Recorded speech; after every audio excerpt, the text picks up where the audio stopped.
小飞，今晚得罪了。如果刚才出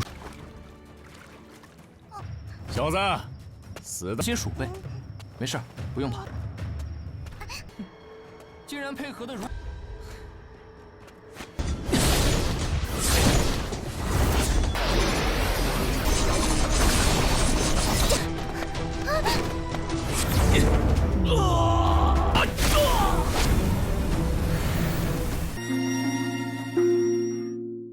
Halo guys, welcome back to Kobe Movie. Dan hari ini kita lanjutkan launchingnya guys untuk part 42 Sentau Tijun. Wah, di part hari ini bakal seru.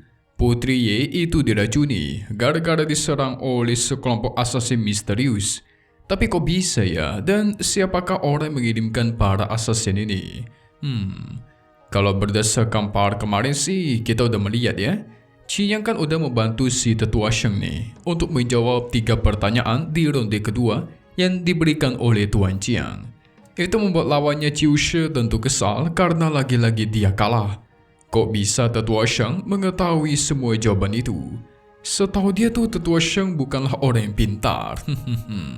Alhasil tetua Sheng lah pemenang dari kompetisi ini. Tetapi malamnya tiba-tiba Qin Yang dengan panik membawa Putri Ye yang udah pingsan. Nah, ini apa yang terjadi?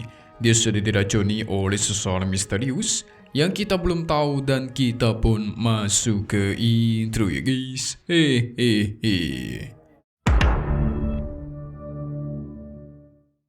Sindrui bertanya-tanya racun jenis apa yang terdapat di dalam tubuhnya Putri Ye. Ternyata itu adalah racun kata unguyan binatang spiritual tingkat 4. Diketahui juga racun ini berbahaya dan sangat mematikan.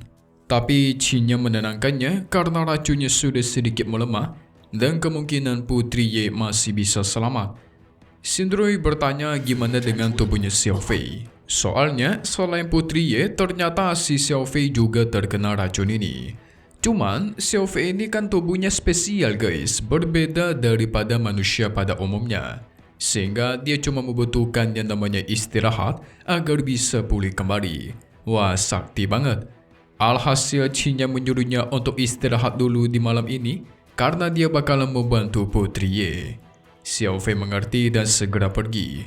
就不能陪你了，让你剩。小飞，今晚。 Gak lama dari itu, semua bahan-bahan yang dipesan oleh Qin Yang sebelumnya pun sudah siap. Dia pun mendekati Putri Ye. Dia tentu menyesal soalnya sang Putri Ye sampai bisa terkena racun ini dan semuanya disalahkan kepada dia guys.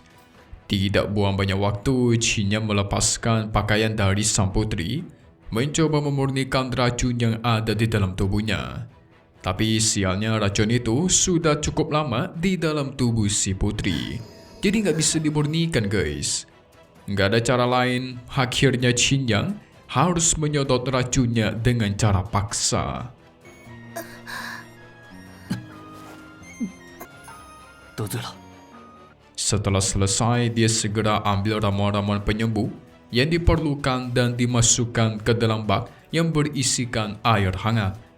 Dia menggunakan teknik pemurniannya agar ramuan itu tercampur secara rata.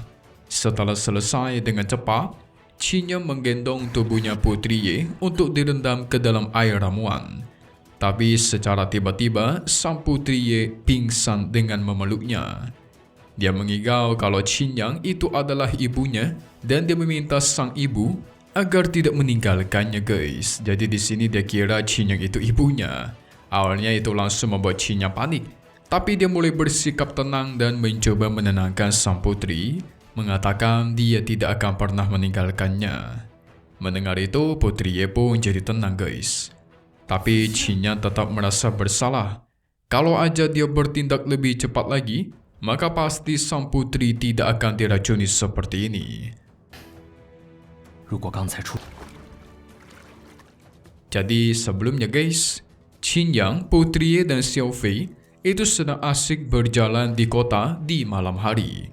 Tapi secara tiba-tiba mereka itu dihadang oleh para assassin di sekeliling mereka. Gak cuma itu, para assassin itu bahkan mengenali identitasnya Qin Yang.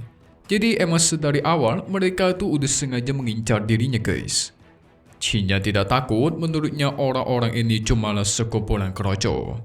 Putri pun mengeluarkan senjata, bersiap untuk bertarung dan melindungi teman-temannya. Tapi Cinya menahannya guys. Dia tahu sang putri bukanlah lawan mereka sekarang. Jadi Cinya menyuruhnya agar menjaga Xiao Fei aja, sementara dialah yang bakal melawan para keroco.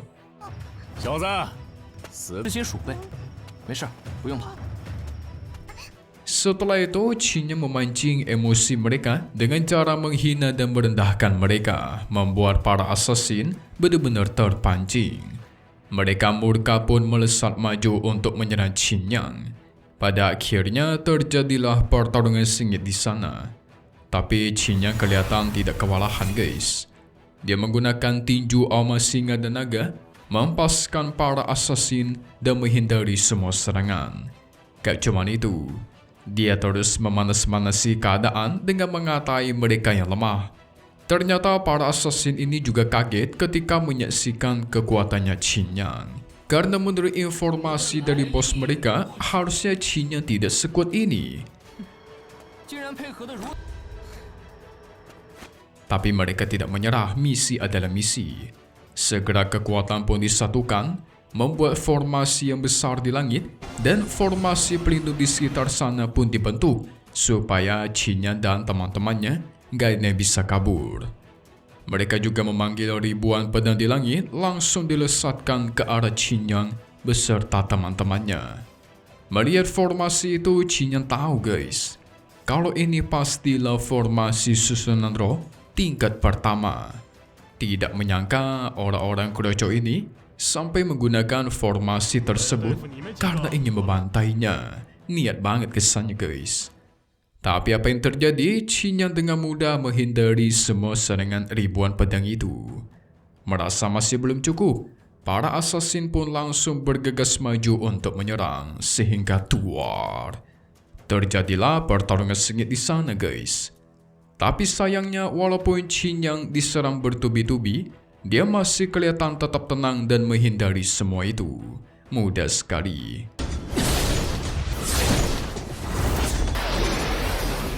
Beda sama Putri Ye dan Xiao Fei. Mereka panik gara-gara dikejar oleh serangan ribuan pedang. Putri Ye tidak mau menyerah, terus berlari sambil melindungi si Xiao Fei. Dia berusaha keras menghindari semua serangan pedang yang melesat ke arahnya guys. Tapi sialnya serangan ribuan pedang itu nggak habis-habis. Mereka terus mengejar dan menyerang Putri Ye dan Xiao Fei kemanapun mereka pergi. Ditambah lagi, terpojoklah mereka sehingga Putri Ye terpaksa melancarkan teknik pedang untuk bertahan dari semua serangan tersebut. Awalnya sih dia memang berhasil menahannya ya. Tapi gara-gara serangan ribuan pedang ini terus diperbanyak, pada akhirnya tubuhnya pun terkena serangan dan terluka. Xiao Fei juga terkena serangan itu, membuat dia kesakitan dan menangis. Tentu Putri Ye menjadi semakin panik. Dia masih berusaha keras menahan semua serangan ribuan pedang itu untuk melindungi Xiao Fei. Cinya menyaksikan itu murka guys. Pada akhirnya, teknik segel api Ashura pun dikeluarkan, membuat para musuhnya kaget. Mereka pun dihempaskan dan dihajar habis-habisan oleh teknik Ashura ini. Wah, dihajar habis-habisan oleh Cinyang. Tapi sial, para assassin jumlahnya banyak banget.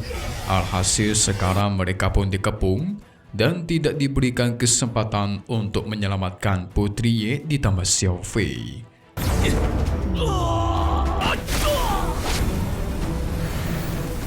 Kira-kira siapakah orang yang mengirim para assassin ini guys? Apa jangan-jangan itu pangeran ke-6 ya? Soalnya kan dari kemarin dia tuh paling dendam kepada si Cinyang, apalagi dia mengatakan ada rencana busuk. Jadi inilah penyebab kenapa si Cinyang tiba-tiba malam-malam itu lari sekencang mungkin membawa Putri Ye. Dia terkena racun dari mereka guys, atau mungkin ada hal lain kali ya. Ngomong-ngomong, sayang sekali di part kali ini gak ada spoiler karena Mimi gak ketemu nih. Emang dari sananya gak rilis guys. Ya kita bakal tunggu lagi di hari Selasa kok, hehe, sabar aja ya. So selesai dulu buat part 44 Sentau Tijung. Kita bakal ketemu lagi sesuai kata Mimin di hari Selasa. Satu hal yang pasti cuma di sini, Kobe Movie. Thank you buat kalian semua nonton dan selalu support channel Mimin. Semoga kalian semua sehat selalu, oke? Memang pamit undur diri dulu. Kita bakal ketemu lagi di video-video selanjutnya. Oke kalau gitu, see you guys.